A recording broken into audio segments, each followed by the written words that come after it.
നമുക്ക് വേഗം ഈ ഫട്നാവിസ് എങ്ങനെയാണ് മഹാരാഷ്ട്രയിൽ ഇത്രയും വലിയൊരു മിന്നുന്ന വിജയം നേടിയതെന്ന് അറിയണം. മിന്നുന്ന വിജയത്തിലൂടെ മുഖ്യമന്ത്രി കസേരയിൽ വീണ്ടും എത്തുകയാണ് ദേവേന്ദ്ര ഫട്നാവിസ്. ബിജെപിയുടെ രണ്ടാം തലമുറ നേതാക്കളിൽ പ്രധാനിയായി മാറുകയാണ് ഇതോടെ ദേവേന്ദ്ര ഫട്നാവിസ്.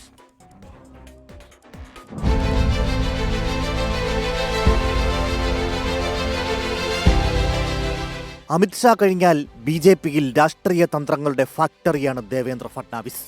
മഹാരാഷ്ട്രയിൽ അടിപതറിപ്പോയ പാർട്ടിയെ ത്രസിപ്പിക്കുന്ന തരത്തിൽ വിജയത്തിന്റെ പരകോടിയിലെത്തിച്ച കൂർമ്മബുദ്ധി.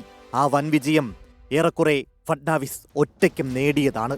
ലോക്സഭയിലെ ദയനീയ പരാജയത്തിന്റെ മുഴുവൻ ഉത്തരവാദിത്വവും ഏറ്റെടുത്ത ശേഷമായിരുന്നു ഫട്നാവിസ് നിയമസഭാ തെരഞ്ഞെടുപ്പ് ഗോദയിലിറങ്ങിയത്.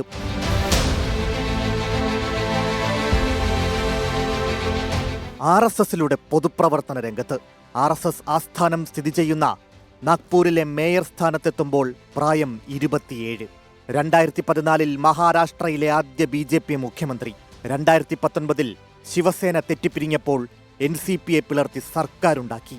പക്ഷേ 5 ദിവസത്തിനുള്ളിൽ രാജി.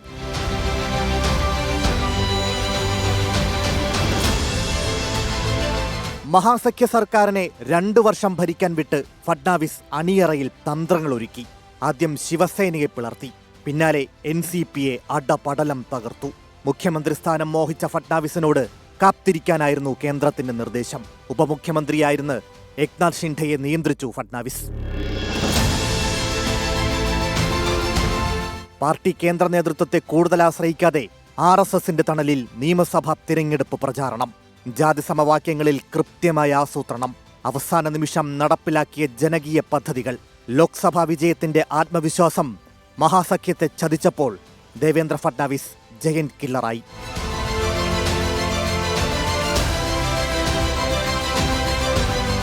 പിണങ്ങി നിന്ന ഏക്നാഥ് ഷിൻഡെയെ അനുനയിപ്പിച്ച് വീണ്ടും മുഖ്യമന്ത്രി കസേരയിലേക്ക്.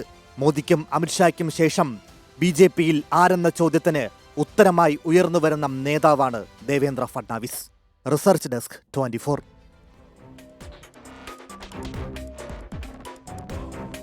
അനാദികാലം മുതലേ അജ്ഞാത കാമുകനകലേ ഏകാന്തതയുടെ മൗനഗാനമായി ഏതു കാമുകിയെ കാത്തിരിപ്പു.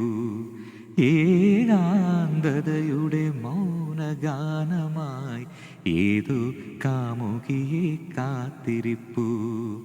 അപാര സുന്ദര നീലാകാശം അനന്തതേ നിൻ മഹാസമുദ്രം. അപാര സുന്ദര നീലാകാശം.